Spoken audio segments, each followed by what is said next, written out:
Stigmatization around mental health still exists. In the last several years, there's been an uptick in shared treatment experiences, specifically for those who were in treatment as an adolescent over the last 30 years.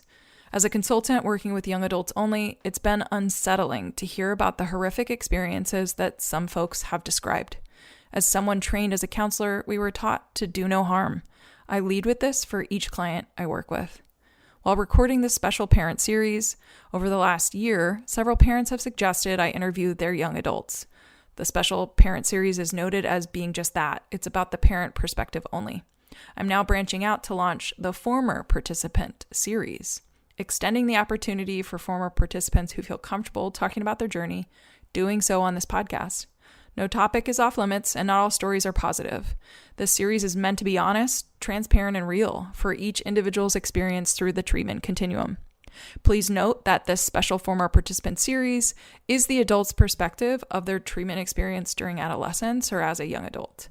This is merely one perspective of a single story, and it's important to know that names have been changed for the protection of the interviewee unless they have requested not to do so. These episodes may include details surrounding suicide, self-harm, substance abuse, including overdose, hospitalizations, psychotic episodes, and other traumatic experiences which include parts of the treatment journey. That includes working with consultants, being escorted by a transport company, wilderness therapy, and a residential treatment program. All that is to say, listener discretion is advised. Welcome to an episode with a former participant in treatment.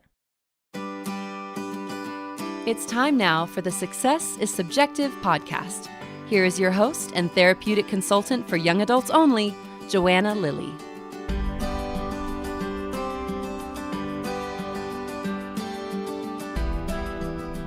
Hi, and welcome to the show. Today, my guest, who is a former program participant, is Stephen. Stephen is a former student of the Adirondack Leadership Expeditions Wilderness Therapy Program, which is a program in upstate New York no longer in operation. Stephen benefited so much from the ALE experience that he went back 5 years later to work there and be a part of other people's transformations after getting his bachelor's in psychology. He worked there for 4 years in various roles, then eventually went back to graduate school for his master's in industrial organizational psychiatry, and now lives in Seattle, Washington. He works as a director of organizational effectiveness for large companies who need support helping people through large transformations in the business. It's kind of a unique evolution of how he got from where he was as an adolescent to where he is now, and he's going to talk about that during his interview. So let's not wait any longer. Here's Stephen on today's edition of Success is Subjective. Steve, thanks for being willing to be a guest. Thanks for being here. I'm excited to ask you some questions, but we're specifically diving into the former participant series for the Success is Subjective podcast, which is going to start to go live as of August of 2024. So if you're okay with it, let's just jump right in. Yeah, definitely. Tell the listeners, like, where did you grow up and how old were you when you went to a treatment program? And we're certainly gonna dive into some of the backstory, like what was going on that led to that. But let's just hear right out of the gate, like, where'd you grow up and how old were you when this process started? Yeah, so I grew up in Long Island, New York, and I was about 15 years old when I had my first experience with wilderness therapy. So, yeah. And where did you end up going, if you don't mind me asking? Oh, yeah. Sorry. I went to Adirondack Leadership Expeditions. It was a program in upstate New York, out of the Adirondacks, in the High Peaks kind of area. Which is definitely some rugged terrain for anybody that's not familiar with, like, the wilderness that is northern New York. The Adirondacks are no joke. Some of the harshest, climate in the United States. I found out at some points. Where it gets down to like -40 every year there. And so there's very few places that are as harsh of a climate. Oh my gosh. The listeners can't see this, but I just, like, my jaw just hit the floor. I don't think I realized that it got that cold. That's brutal. Yes, it is. So, okay, obviously you at some point were dealing with some extreme weather experiences while participating in a wilderness program. What was actually happening in your life in Long Island that even led to your parents feeling like they had to intervene on this 15-year-old you? Yeah, yeah. I mean, there was a lot going on. I think, for me, I was just kind of struggling with, what I wanted out of life, and kind of like, more than, the short term thinking that was going on. Basically, was running in with the wrong crowd, kind of bad influence, I would say. I also was a bad influence for others, got kind of involved with, substances, and, really was struggling to focus on school or care about school. Really just was wanting to hang out with my friends all times. And so doing a lot of cutting, failing out of classes, cutting to go use substances with my friends in the school. It was quite a bit messy, and I was even kind of participating even more with, doing things that, you basically be worried about me going to maybe jail or something like that. And so that's, some of the things. And then, with my parents, pretty much defiant in all ways. I remember my mom just being so aggravated that every time that I needed to go to school, it would just be, this constant trying to get me up, and I just refused to get out of bed. To the point where, my sister's screaming at me, my mom's screaming at me. It's just, and this was just like a daily activity that I could expect every day. And then, just staying out really late, coming home whenever I want, sneaking out at night. And I remember, I would take my friends' parents' cars out for joyrides at night, just, without a license, and just, doing anything that I thought was fun, I could get away with pretty much. So pretty bad relationship with my father. Anytime he came home from work, he worked a lot. I was just constantly triggered, basically did not want to, my blood would start to boil when he was around, because we just did not get along whatsoever. A lot of it was I was struggling, I think, with some self-esteem issues, and my father wasn't very good at cultivating, some self-esteem or self-worth, and reinforcing any type of, good behaviors I did, even though that there weren't many at that point in time. But I think there was always a focus on things I could be doing better, things like, and so I think eventually I kind of just was giving up on trying to do anything that was like in the interest of my parents, because it was just like nothing's ever good enough. So this is just a waste of time. I'm just going to do whatever I want. That was my mentality. And that, I think, got me up to the program. And yeah, my parents just not knowing what to do. Yeah.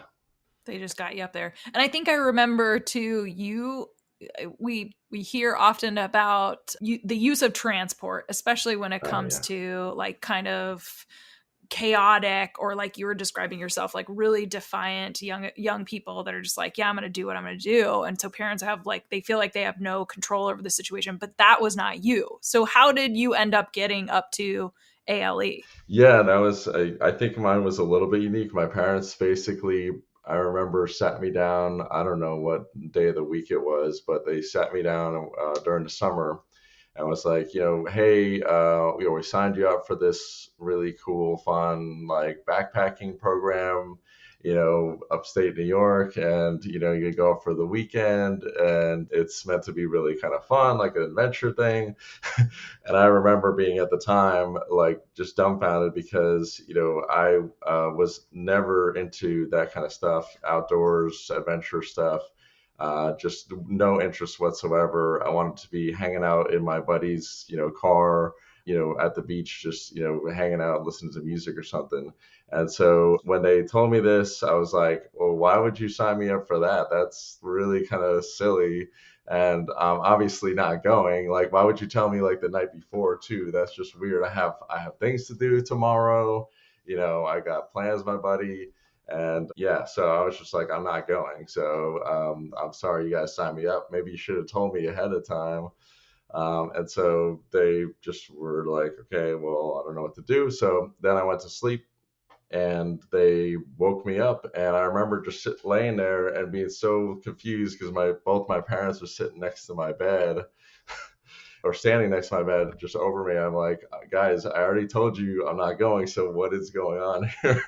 It was just all was very odd to me because just obviously not like a normal thing that they would do. And so they started to get me up, and like, just constantly hang me. And then eventually I think they had like both my arms and they were like kind of bringing me outside. I was in my like gym shorts or something like that, bringing me outside. It was like 5 a.m. The sun was just coming up and I was just starting to be like, all right, this is getting ridiculous, you guys. Like, I'm going back to bed. This is not happening. I'm really sorry, but this is just, I'm done with this. And so I remember kind of like getting to a physical, like, pushing my dad and like, getting my mom off of me. And then my sister comes running outside, like, I'm screaming out, like waking up the neighborhood. My neighbors, 3, 4 houses down, they still remember the day. They thought that I was getting like, my parents were like murdering me or something like that, because I was just screaming at them and like, what's wrong with you? Why would you do this? And then, yeah, my sister came out. She's screaming, just get in the car, just get in the car. And yeah, it was just quite the scene. Definitely looking back was just chaos. And then eventually, I don't know how, but I think they convinced me, if I did go, that, they'd give me something or something like that, or give me a pack of cigarettes, buy me a pack of cigarettes or something. I don't remember what it was. But I eventually was like, all right, I guess I'll get in the car. And then we drove. I was like, this is the last thing, whatever. I was just like so pissed. And then, yeah, I got there. They got me into the woods. I went to the doctor's office. I'm like, why am I doing what is this? So what kind of adventure program is this? And then got into the woods and they say, make sure you say goodbye to your parents. Like, is there anything you want to say? And I'm like, no. I'm like, oh, it's 2 days. I'm like, all right, bye. Like, and so then they bring me all the way into the woods and like, down, like, I feel like an hour down, like just a dirt road trail. And they give me this, like, sit me down and like, give me this contract. And there's like no kids there. It's just me and like, 6 instructors and all this gear for my backpacking stuff. I'm like, where's the other kids? This is weird. And then they gave me this paper that said, this program lasts, anywhere from, I think it was like 28 to 60 days or 90 days or something. And they wanted me to sign it. I'm like, no, I'm not signing this thing. What is this? Like, what's going on here? So I started just freaking out. And then, I remember all the instructors slowly starting to walk over to me as I was starting to like realize what was going on. But yeah, that was the transport, and I eventually got my backpack on and signed it because I had nowhere else to go. So headed out into the group, and yeah, that was my transportation experience. Yeah, definitely not a 2-day backpacking trip too. So Yeah. holy moly. I'm just curious if how long were you at ALE? Mm-hmm. And then also I'm just curious, kind of like a little sidebar question, was there ever an opportunity down the line for you to do like a conversation with your parents about kind of the misinformation that was shared about this experience and like what the experience was actually like for you? Yeah. Yeah, I mean, so I was there for 34 days. I remember counting them up. And, for my parents, I remember they came to pick me up, and I think we had some type of discussion where, we talked about, that experience of getting me up there and how, I mean, it hurt me a lot because I felt like, betrayed. They didn't oftentimes like lie to me. So, to put me out there and kind of leave me where I felt like in the beginning that I might die because I'm like, I don't know how to do this stuff. I'm going to die out here. And so, in the beginning it was a little bit tough because I felt like they just kind of like abandoned me, I guess. And so I felt a little bit betrayed. And so that was tough, I think maybe for the first week or so. But, I eventually kind of understood why, they would have done that because, I'm like, I don't know how I would have got me there. Pretty much, would imagine I do something similar.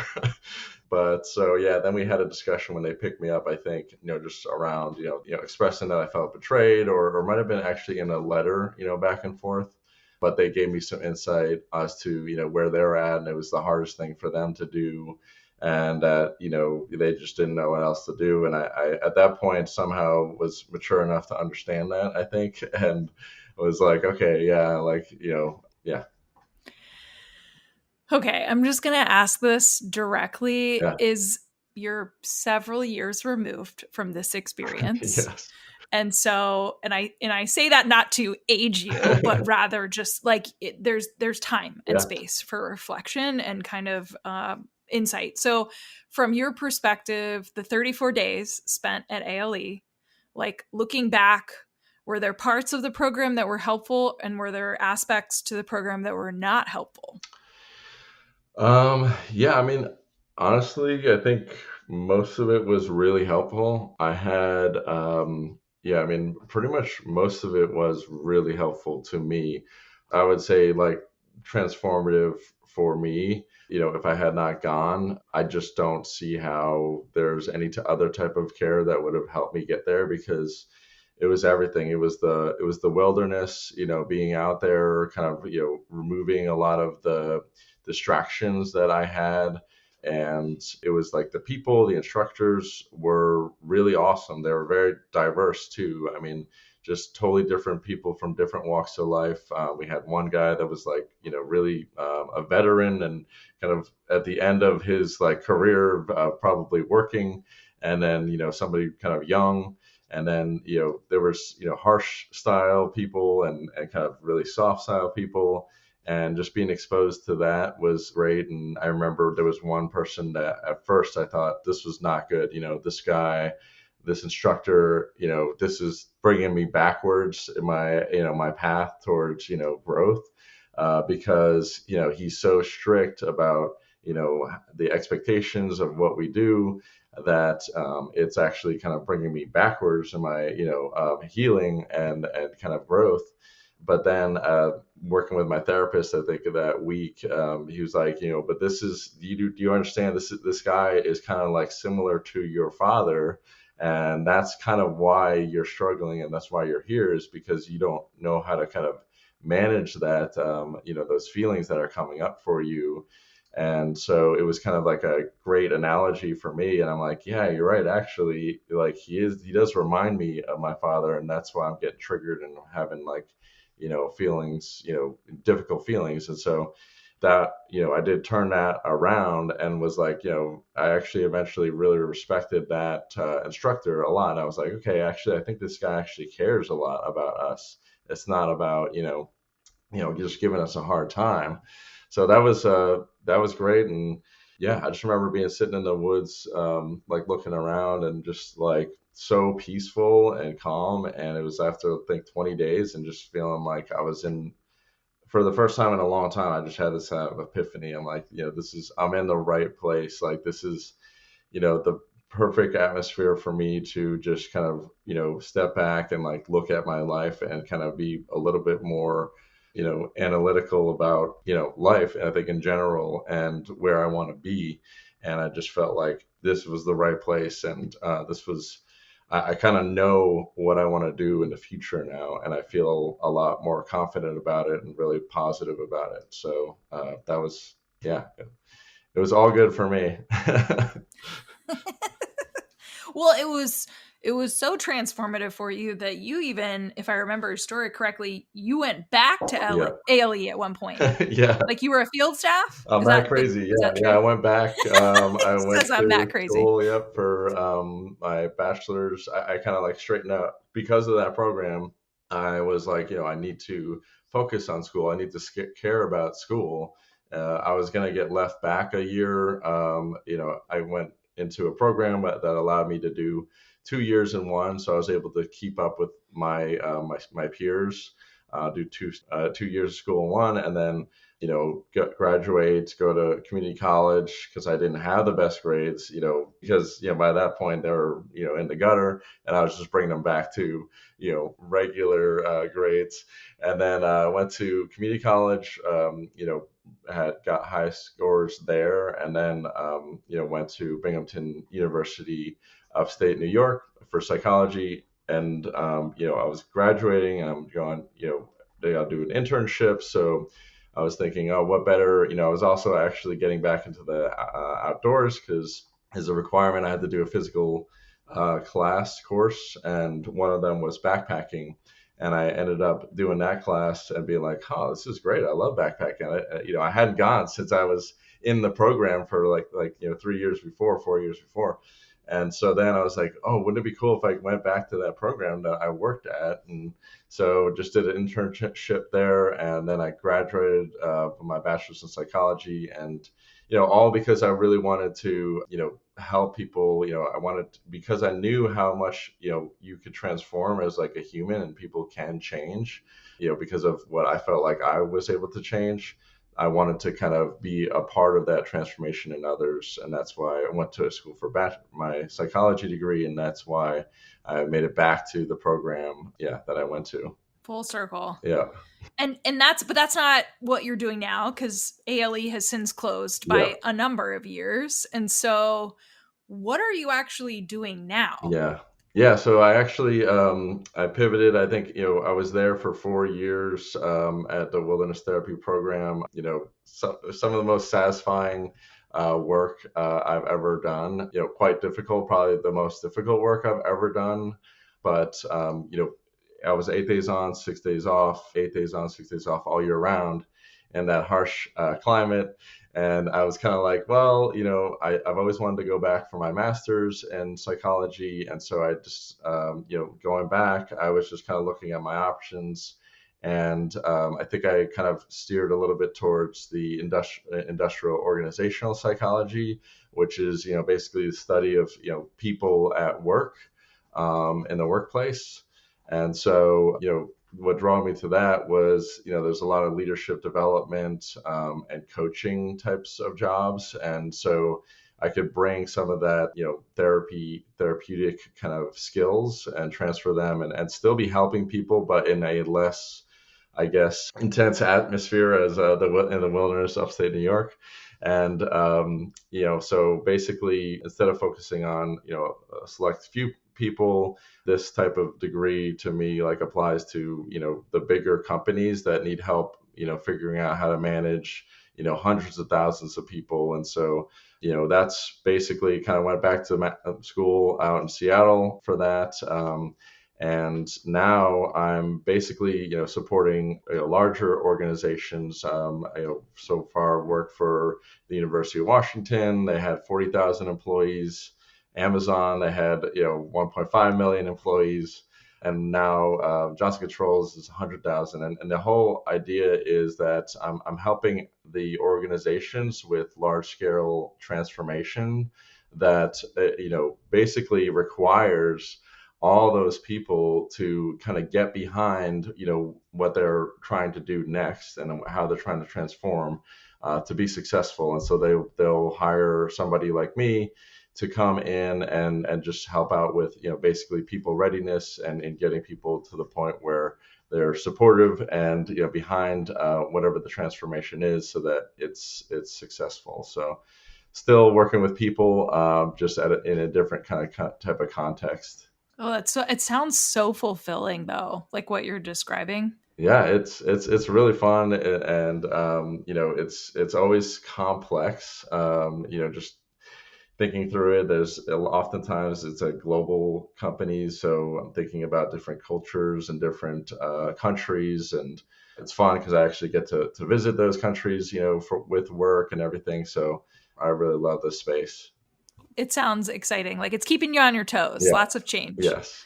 Okay, so knowing what it is that you're doing now, like here's kind of like the sandwich of this story. You talked about your experience, kind of like what was going on for you in life as a young person leading to kind of your treatment experience, then fast forwarding to the work that you're doing now. Like knowing what it is that you're doing right now, what would 15-year-old Steve say or think about what it is that you're doing now? Oh man, 15-year-old Steve. I feel like he wouldn't even comprehend like what organizations. What do you mean organizations? And you're helping them do like. I think he would just be confused and basically be like, okay, but where do you get to do fun stuff? I mean, what's the whole point of it all? Sounds like you're just working a lot and getting no fulfillment out of life. Why would you do that? Probably something like that. He just wouldn't understand it. Yeah, pretty much. Just like, this doesn't make sense to me. Why are you doing that? Like, what about your friends? Like, what are you doing with your friends? Yeah. Priorities have shifted since, right? Still focused on friends, but yeah. Yeah. Of course. Yeah. Yes. Friends, but yes. Different way. Okay. So last question. Yeah. I know that we have never met before. We actually got connected through some professional connections. Once I did the initial like, hey, I'm going to do this series interviewing former participants, ideally, or kind of targeting those that have had wilderness experiences. Mm-hmm. So I'm just kind of curious to ask you as a close, what interests you in engaging with this podcast? Yeah, I mean, for me, it's, I've kind of been, once I left Seattle, once I left New York and the program, I kind of shifted my kind of industry focus. And I, since it's so different from wilderness therapy, I think I've just kind of, almost to a certain degree detached completely. And when my old kind of coworker reached out, it was just kind of like, oh my gosh, like, yeah, like happy to talk about my experience, happy to share, if it helps anybody out there, whether it's parents or, thinking about what it would do to their kid, if they brought them to a program like that. And then also first, maybe students, who are going into something, that are a little bit fearful, it could be helpful to just, share my experience and that, everything worked out really well. And I actually really cherish that my parents put me into that program. And, it's just, I really appreciate that. And I think that if, anybody's kind of has doubts or is worried about it, that, I think that hopefully it would help ease some of that, anxiety. Well, Steve, thank you for not just being interested in being a guest on the podcast, but actually carving out time and being vulnerable through sharing your experience, your journey through treatment, talking about the work that you're doing, and just being honest about how transformative this was for you, not just personally, but professionally. Honestly, it kind of put you on a different path. So thank you again for taking the time, being a guest. Yeah, thank you so much. Thanks for having me. That's it for this week's Success is Subjective episode. We want to thank our guest for joining Joanna on the show this week and for being willing to share your journey. This podcast would not exist if it weren't for people such as yourself. Stay tuned for our next episode, where you can bet it'll be another amazing human sharing their personal story with the world. Make sure you check out the show notes, where you will find contact information, website details, and all social media for our guest. If you're interested in being a guest on the podcast, you can email joanna@lilleyconsulting.com. Be sure to check out the lilleyconsulting.com website for additional resources outside of podcasting. Now, if you're listening to the show on Apple Podcasts, please subscribe. And while you're at it, feel free to leave a review. You can also download to listen to the Success is Subjective podcast on other popular podcast apps, such as Audible, Google Podcast, iHeartRadio, Spotify, Stitcher, and TuneIn Radio. Thanks again for listening in, and remember, there is no single path through life. Success is what you make it.